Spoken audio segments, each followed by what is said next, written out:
Visiting the famous Wellington cable car is one of those must-do things when in the New Zealand capital. One member of the Banyana Banyana squad who did not take this opportunity for granted is star player Thembi Kgatlana. On form, the 2018 Women's Africa Cup of Nations player of the tournament would be an automatic choice, but a year ago, her participation in the World Cup was in jeopardy after a serious injury in Morocco. Now she was back in the team, another chapter in an amazing career which started in the Sasol League. I started playing in Sasol when I was very young.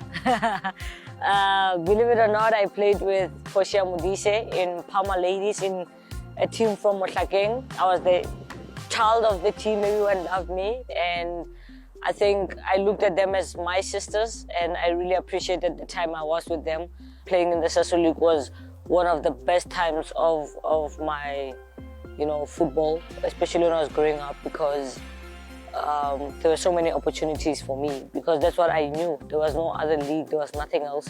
And waking up every day to train and to eventually play that Sasol game on the weekend was the best, For many years, Sasol has been the foundation of women's football in our country. It's still there, it's still existing, and it's still bringing a lot of Thembi Kgatlanas, Rufilo Janes, Linda Motlalos, or even better people than us, because now there are more opportunities than what we had back then.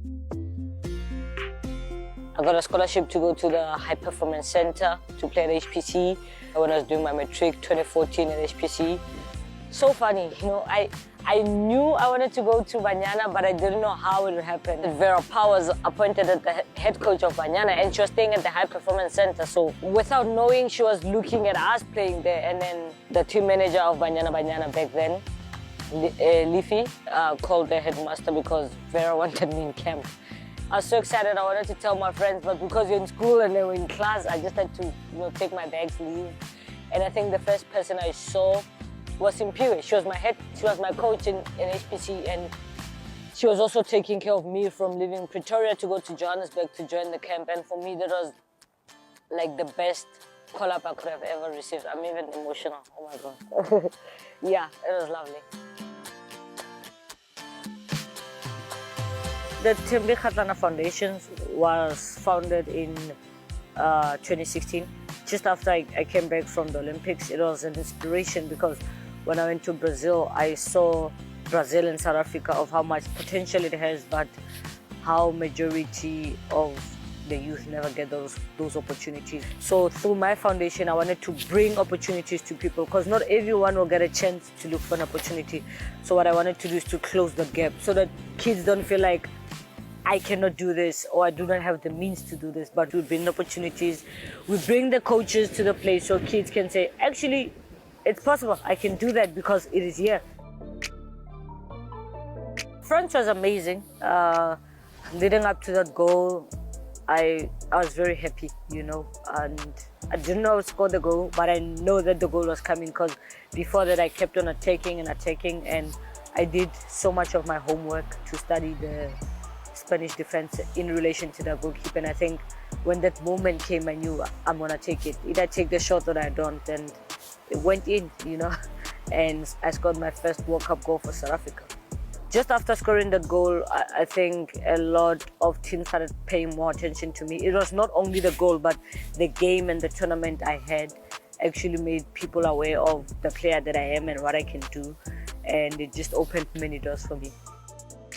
And with her career at an all-time high, disaster in the game against Botswana at the 2022 Africa Women's Cup of Nations in Morocco almost ended it all. I just had the pop. I knew something was wrong, but I didn't know how bad it was. And the doctor confirmed that it was a complete Achilles tendon rupture, and I needed to get an operation, and that's when the people also found out that. From the day I did my operation to probably about 3 months, very peaceful for me because I was at home with my family, with my loved ones. To get all the messages from South Africans, wishing me well and supporting me was heartwarming because these messages were different from the ones I'm used to.